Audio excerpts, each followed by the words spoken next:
안녕하세요. 알쓸맥자 뷰난세입니다. 한 주 잘 보내셨나요? 첫 곡은 건스 앤 로지스 헤어 오브 덕 듣고 왔습니다. 헤어 오브 덕, 해장술이란 뜻이죠. 오늘 건스 앤 로지스 노래만 한번 들어볼까 생각 중입니다. 그 중에서 되게 많은 노래들이 히트 쳤잖아요. 특히 건스 앤 로지스는 제가 한참 학창기 시절 90년대 초중반에 너무 많이 들었던 노래들인데요. 오늘 한번 그 매력으로 한번 빠져보도록 하고요. 헤어 오브 독은 해장술. 해장술 드셔보신 적 있으신가요? 저는 예전에 대학생 때 벌써 한 25년 전 얘기인데 해장술을 종종 마셨습니다. 그때는 정말 뭣도 모르고 마셨던 시기였어요. 술을 정말 많이 마셨거든요. 특히 제가 다녔던 학교 특성상 언제 어디서나 장소 불문하고 술을 먹을 수 있었던 그런 학교이기 때문에 더 그랬고, 또 지금처럼 우리나라 지금도 술에 굉장히 좀 관대한 나라이긴 한데 예전에는 술에 정말 관대했죠. 캠퍼스에서 낮부터 앉아서 술 먹는 거는 막걸리 한 잔 마시는 거, 소주 한 잔 마시는 게 대단히 이상한 일이 아니었던 것 같아요. 저처럼 90년대 학번들은 그나마 이제 세대가 좀 바뀌어서 그런 것들에 대해서 거부 의사도 좀 밝히고 자기가 싫으면 안 먹기도 하는 그런 친구들이 조금 있긴 했는데, 그래도 대다수는 선배들이 술판을 깔아놓으면 옆에 와서 한 잔 먹고 막걸리 마시다가 시험 보러 가고, 시험 보러 가고 있으면 선배들이 잔디에서 막걸리 먹고 있다가 일로 한 잔 해야 하고 가야지 시험도 잘 보지 해서 한 잔 먹고 갔던, 거부할 수도 있었던 것 같은데 제 성격상 그걸 못했던 것 같아요. 그러니까 제 주위에도 그런 것들에 적극 이제 같이 하면서 그런 문화를 즐겼던 친구들도 있고, 그런 문화들이 싫어서 도망 다니던 친구들도 있는데, 그런 것들이 굉장히 일상적이었던 캠퍼스 생활을 다녔고요. 근데 그 당시는 그렇게 좋았던 시대가 아니었거든요. 지금처럼 민주화가 많이 발전된 시대는 아니었고, 선배들이 먹으라면 끽소리 못하고 먹던 시대였고, 굉장히 권위주의적 시대였었어요. 여러 가지로 지금보다 더 좋을 게, 더 나을 게 없었던 시대였는데, 그 시대를 낭만으로 이렇게 회자되는 거 보면은 저는 조금 그건 아니다라는 생각이 들어요. 물론 지금 이렇게 무슨 무협소설처럼 술 먹고 무슨 일을 했다, 우리 해장술을 먹었다, 이런 것들이 그렇게 미화될 수는 있겠지만 저는 지금이 훨씬 더 좋은 시대라고 생각을 하고요. 술에 대해서도 어느 정도 옛날처럼 자유로우면 안 된다라는 생각을 하고 있긴 합니다. 물론 술을 막 제한하거나 아니면 술을 굉장히 악마화하거나 이런 것들, 특히 맥주에 대해서 이런 것들에 대해서는 반대를 하지만 이게 법으로서 규제가 돼서 지켜지는 그런 사회도 중요하지만, 국민 수준들, 의식 수준들이 너무 높아지면서 자발적으로 이런 것들을 제어할 수 있고 관리할 수 있고, 그런 문화들이 생기는 게, 좋은 술 문화가 생기는 게 더 중요하다고 생각되고요. 해장술은 몸에 진짜 안 좋은 거고요. 몸의 건강을 파괴하는 그런 행위예요. 알코올에 절어있는 간에 다시 알코올을 넣어주는, 특히 저처럼 술이 약한 사람들은 너무 안 좋은 그런 행위였죠. 두 번째 곡은 Sweet Child O' Mine 듣고 오겠습니다. 1987년도에 나온 건스 앤 로지스의 Sweet Child O' Mine, 제가 운동할 때 엄청 많이 듣는 노래입니다. 자, 맥주 이슈 재밌는 뉴스들이 좀 나왔는데, 롯데 맥주가 나온다고 해요. 그런데 재밌는 게 군산 메가랑 홍천 호브로 만든 클라우드 A를 출시한다고 하는데, 이게 지속 가능할까요? 되게 부정적인 의미가 아니고 만드는 건 되게 좋고 의미가 있다고 생각을 하는데, 이게 계속 나올 수 있는 상품인가라는 생각이 좀 들어서 드리는 말씀이에요. 군산보리랑 홍천 호흡을 사용한다는 것은 이제 국산 재료로 만든 맥주가 대기업에서 나온다는 거잖아요. 그것도 라거 맥주가 아닌 에일로 나온다는 것인데 이게 무엇을 의미하는 것일까? 그냥 뭐 홍보성 혹은 조금 이벤트성 맥주일까? 아니면 과연 롯데에서 지속 가능하게 이 맥주를 만들려고 하는 것일까? 라는 생각이 들어서 그렇습니다. 혹은 뭐 이건 진짜 제 상상인데 국산 재료로 만든 맥주를 대기업에서 했다. 그럼 그 이후에 여러 가지 뭐 세제 혜택이나 이런 것들에 대한 가능성이나 염두를 두고 하는 것일까? 뭐지? 갑자기 뜬금없이 클라우드에서 새로운 맥주가 나온다는 얘기는 있었는데 이게 국산 재료로 만든 에일이 그것일까? 그건 아닐 것 같아요. 그죠? 대기업의 생리상 절대 맞지 않는 그런 사업이거든요. 그래서 개인적으로는 일종의 이벤트성 맥주가 아닐까라는 생각을 지금 하고 있습니다. 더 자세한 거는 한번 추후 계속 알려드리도록 할게요. 롯데가 그렇게 혁신적인 기업이 아닌데 굉장히 보수적이고 변화에 둔감한 기업인데 뜬금없이 예전에 뭐 퀸제일인가요? 롯데에서 만든 게 뭐였지? 에일스톤인가? 퀸제일인가? 있었잖아요. 그거 이후에 갑자기 10년 만에 국산 재료로 만든 에일이라 좀 재밌는 흥미로운 뉴스여서 가져왔습니다. 뭐 나오면은 한번 저도 마셔보기도 하고 얘기를 하는 시간을 가져보도록 하죠. 그리고 맥주 가격이 올린다는 기사가 연일 나오고 있어요. 뭐 한두 개가 아니고 뭐 여러 가지 매체에서 나오고 있는데 뭐 7%를 올린다고 하는데 이제 이게 카스나 뭐 이제 하이트 같은 맥주겠죠. 일단 오비에서 뭐랄까 선빵을 때리는 것 같은데 일단은 맥주 한 통이라고 하면 20리터가 이제 6만 원 정도가 오른다고 합니다. 그런데 이제 20% 가까이 올린 거거든요. 7%가 아니에요. 이 정도면은. 그러면 이게 뭐지? 라는 생각을 우리가 가질 수 있는데 이게 뭐 저희 옆에 계신 이승현 이사님이 하신 말씀이 보니까 이게 원래 생맥주, 그러니까 케그 맥주 세금이 일반 맥주랑 좀 달라요. 일반 병맥주는 캔맥주보다 한 20% 정도 더 세금이 낮습니다. 그러니까 우리가 지금 리터당 한 850원 정도 하잖아요. 종량세가 됐기 때문에. 근데 생맥주는 리터당 한 600원에서 660원 정도, 660원인가 그럴 거예요. 한 20% 정도 낮으니까. 옛날부터 그렇게 되었었습니다. 예전부터.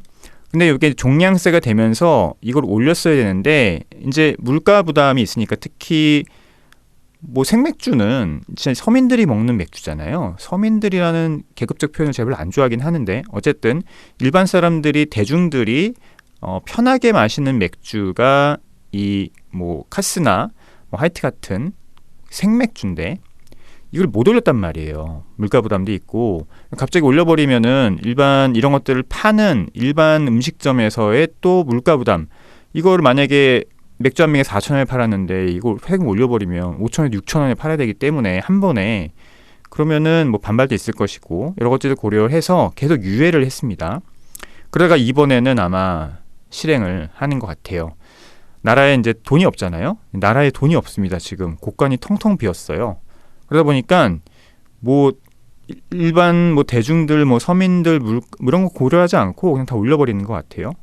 맥주 세금을 올려서 곳간을 채운다. 이거 정말 21세기적이지 않거든요.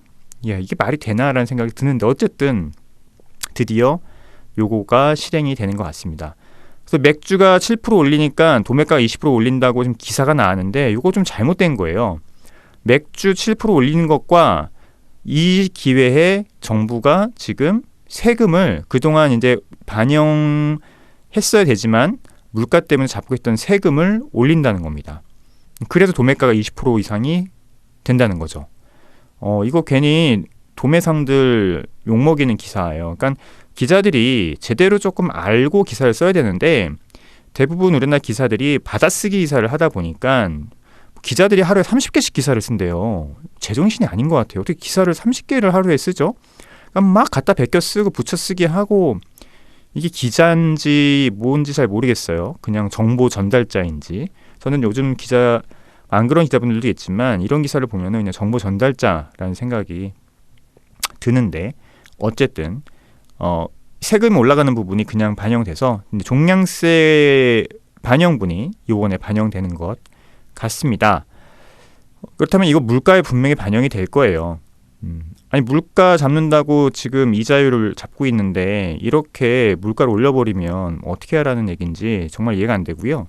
맥주 가격이 이제 실제 소매가에서 얼마 정도 반영될지는 모르겠어요. 뭐 제가 아까 계산해 보니까 그래도 한 6, 7천 원에 팔면 뭐 소매상들이 크게 손해보는 건 없지만 5천 원에서 6천 원 올리면 꽤 많이 오르는 거죠. 1,000원이 오르는 거니까 한 20%에서 25% 오르는 거잖아요.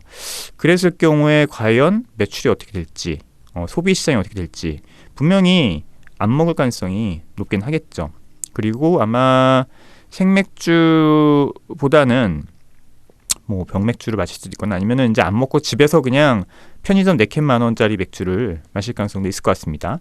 여러모로 조금 맥주 시장과 일반 대중들한테 생맥주를 즐겨하는 대중들한테 안 좋은 소식이긴 합니다. 편익이 그만큼 줄어드는 거니까요. 자, 그리고 재밌는 뉴스인데 조선비즈에서 맥주 땅콩 소다 만든 상조회사에서 자체 브랜드 맥주 나오는 거 아시고 계신가요? 이번에 이제 여러 상조회사에서 PB 상품 맥주를 만들고 있어요. 왜냐면은 우리가 장례식장 가면은 맥주 소주를 항상 마시잖아요. 그때 이제 보통 이제 일반 대중 맥주들이 놓여 있는데 이제 그 대중 맥주를 이렇게 자체 OEM 맥주로 PB 맥주라는 게 더 맞으려나 표현이? 어쨌든 자체 맥주로 이제 대체를 한다는 거죠. 근데 그게 이제 뭐 맥주뿐만 아니라 일반적인 음료수나 아니면 땅콩 같은 것도 이렇게 한다는 건데 뭐 그 이유가 좀 궁금하긴 했어요. 그리고 어느 정도 예상은 됐지만 어쨌든 그 이유를 3가지로 여기서 얘기하고 있는데요. 하나가 비용 최대 40% 절감 가능, 그리고 라이프스타일 사업체 변심에 도움, 상조 서비스 차별화로 락인 효과, 이런 걸 보고 있습니다. 굉장히 저는 합리적인 전략적인 방법 같고요. 이런 것들이 아마 좀 확장되지 않을까라는 생각을 하고 있습니다. 특히 이제 또 4캔 만원 편의점 수제 맥주 회사들의 새로운 출구 전략으로 또 가능하지 않을까라는 생각이 들거든요. 그래서 실제 대기업에서 자체 뭐 운동회를 한다든지 무슨 서비스 뭐를 할 때 자체 PB 맥주들을 만들곤 하는 경우들도 있거든요. 당연히 대외적으로 판매는 못하죠. 하지만 만들어서 이제 뿌리는 거죠. 뭐 그런 것들은 가능하기 때문에 그런 쪽으로 아마 시장이 조금 뭐 확장이라기보다는 조금 가지치기를 하지 않을까라는 생각이 듭니다. 여기 보면 이유가 있습니다라고. 첫 번째 이유는 비용 절감입니다. 시중 음료 브랜드에서 공세하는 것보다 비용을 30-40% 줄일 수 있다고 보고 있습니다. 요건 좀 아닐 수도 있는데 어쨌든 그럴 수도 있다라는 생각이 들기도 하고요. 가격이 싼 거 자체는 크게 아마 체감을 못할 수도 있어요. 이 OEM 맥주가 일반 카스나 하이트 같은 대중 맥주보다 더 쌀 것 같지는 않는데 어쨌든 그렇게 얘기를 하고 있고요. 두 번째는 PB 상품을 내면 부가적인 매출을 늘릴 수 있는 가능성이 커집니다 라고 합니다. PB 상품이 시작하면 납품처를 늘릴 수 있다는 계산이 깔려 있다고 하는데 뭐 이건 잘 모르겠습니다. 그리고 여기 보면은 편의점이나 마트를 공략하는 것은 아니고 최근 상조회사가 추진한 사업 다각화와 긴밀하게 맞물려 있다고 하네요. 최근 상조회사는 라이프스타일 회사로 거듭나기 노력을 하고 있다고 하네요. 보람그룹은 결혼식 컨벤션 사업을 본격화할 계획이고 반려동물 시장에도 진출했다고 합니다. 그리고 프리드 라이프도 마찬가지라고 하는데 반려동물 돌봄부터 장례까지 지원하는 프리미엄 반려동물 서비스를 출시했고 교원 라이프는 이제 여행이나 물류 네트워크 마케팅 사업을 다각화했는데 이때 자체 PB 상품을 이제 판매하려고 하는 모양이에요. 그렇군요. 락인이라고 하는 효과를 노린다고 하는데 특정 제품이나 서비스에 소비자를 묶어두는 것, 이게 락인이라고 하죠. 락인 효과라고. 그런데 이제 상조 서비스에 가입하는 수용이 40-50대고 이들이 장에서 방문했을 때 먹었던 식음료 서비스를 중심으로 상조 서비스에 가입하는 가격이 높아진다. 이 소비자들을 자기 상품에 락인시켜 놓겠다 하는 건데 뭐 요거는 조금 오버한 것 같습니다. 어쨌든 좀 새롭게 뭐 진행되는 사업 부분 중에 하나이기 때문에 소개를 시켜드렸고요. 마지막으로 재밌는 뉴스가 나와서 알려드릴게요. 200일간 매일 맥주 마신 영국 남자가 있다고 합니다. 1년 동안 946리터 마시기 도전을 했다고 하는데 어떻게 됐는지 이런 뭐 기사가 좀 있어서 가져와 봤어요. 200일 동안 2000파인트 946리터에 달하는 맥주를 마신 남성이 있다라고 하네요. 간을 망가뜨릴 수 있지만 뭐 되게 인상 깊은 일이다 내 인생에서 이러면서 이제 이걸 시작했다고 합니다. 미국 뉴욕 일간지 뉴욕포스트에서는 영국에 사는 존 메이라고 하는 남자가 매일 맥주를 마시는 챌린지를 진행했고 1년 동안 맥주 2000파인트를 마실 예정이었으나 6개월 만에 목표를 달성했다고 해요. 200일 만에 2000파인트를 마셨다고 합니다. 그래서 이걸 뭐 틱톡이나 이런 데서 계속 올렸던 것 같아요. 그래서 결과 어떻게 됐느냐? 이 사람이 죽었느냐? 병에 실려가느냐? 아니라고 해요. 결국은 뭐 건강에 크게 문제가 없고 돈만 많이 썼다라고 하네요. 네. 결국은 맥주 이렇게 마셔도 괜찮다? 라는 얘기가 될까봐 뒤에 또 하루에 한두 잔은 가급적 피하고 뭐 많이 먹지 말라고 기사를 써놨지만 어쨌든 이 기사의 핵심은 이렇게 먹었는데 멀쩡하더라 라고 하는 게 이 기사의 핵심인 것 같습니다. 맥주는 알코올 중독에 걸리기 되게 힘든 그런 술이에요. 뭐 특히 영국 맥주 이거 해봤자 뭐 한 파인트에 뭐 4.1도, 3.8도밖에 안 되거든요. 이거 뭐 하루에 한 파인트 마신다고 해서 대단한 일이 벌어지지는 않습니다. 특히 좀 간이 좀 강한 분이라고 하면 하루에 한 파인트는 이거 솔직히 일도 아니거든요. 독일 사람들 더 마시는 사람들 되게 많아요. 하루에 뭐 1리터 이상 마시는 사람들도 많은데요. 뭐 하지만 대단히 조금 뭐랄까요, 뭐 이렇게 드라마틱한 결과가 있을 줄 알고 저도 봤는데 결국은 별일 없었다라고 하는 게 이 기사의 핵심이네요. 자, 맥주 뉴스 이슈 다뤄봤고요. 노래 듣고 와서 우리 맥주 사전 얘기 계속 이어가도록 하죠. 자, 세 번째 노래네요. 세 번째 노래는